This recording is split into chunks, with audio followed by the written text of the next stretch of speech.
ඔයා කවදා හරි හිතලා තියෙනවද අභ්‍යවකාශයේ ගින්නක් දැල්ලුනොත් ඒක කොහොමද පෙනෙයිද කියලා? ඉහළට නැගෙන්නේ නැති පන්දුවක් වගේ හැඩයක් තියෙන ගිනි දැල්ලක්. අහද්දිත් පුදුමයි වගේ නේද? අද අපි කතා කරන්න යන්නේ අන්න ඒ විද්‍යාත්මක රහස ගැන මෙන්න මේ වීඩියෝ තුලින්.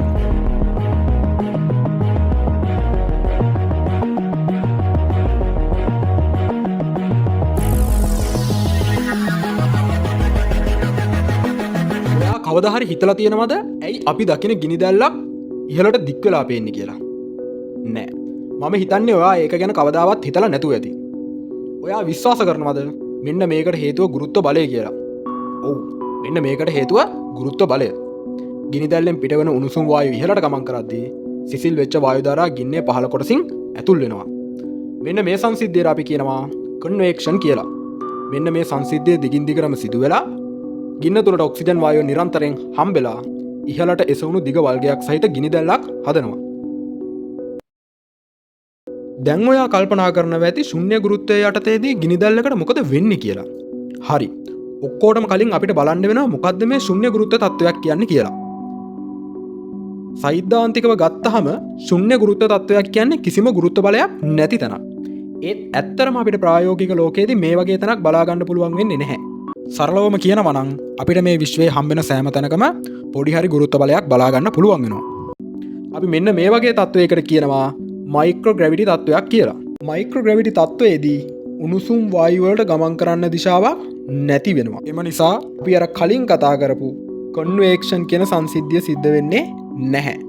ඉතින් දැන් අපිට බලා ගන්න පුළුවන් වෙන්නේ ඉහළට විහිදුණු වල්ගයක් රහිත ගිනි දැල්ලක්. ගිනි දැල්ලක් කිව්වට දැන් අපිට ගිනි බෝලයක් තමයි බලා ගන්න පුළුවන් වෙන්නේ.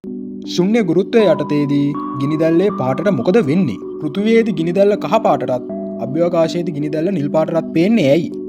මෙන්න මේකට හේතුව කාබන් කණිකා. එහෙම නැත්නම් අපි මෙන්න මේවට කියනවා නොදැවුණු කාබන් අංශු කියලා. අපි දැන් බලමු කොහොමද කාබන් කණිකා හැදෙන්නේ කියලා. ඉන්ධනයක් දහනයට අවශ්‍ය ඔක්සිජන් ප්‍රමාණාත්මකව නැති වුණාම පූර්ණ දහනයක් සිද්ධ වෙන්නේ නැහැ. අන්න එතකොට කාබන් ඔක්කොම කාබන් ඩයොක්සයිඩ් බවට පත් වෙන්නේ නැහැ.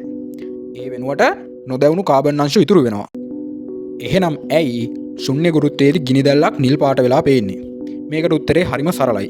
මේක සිද්ධ වෙන්න නම් කාබන් කණිකා අඩු වෙන්න ඕනේ.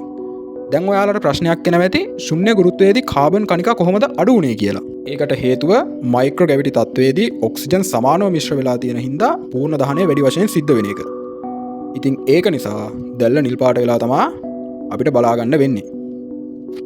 දැන් ඔයාලට තේරෙනවා ඇති පෘථිවියේදී අපි කහ පාට ගිනි දැල්ලක් දැක්කට අභ්‍යවකාශයේදී බලා ගන්න වෙන්නේ නිල් පාට ගිනි බෝලයක් කියලා.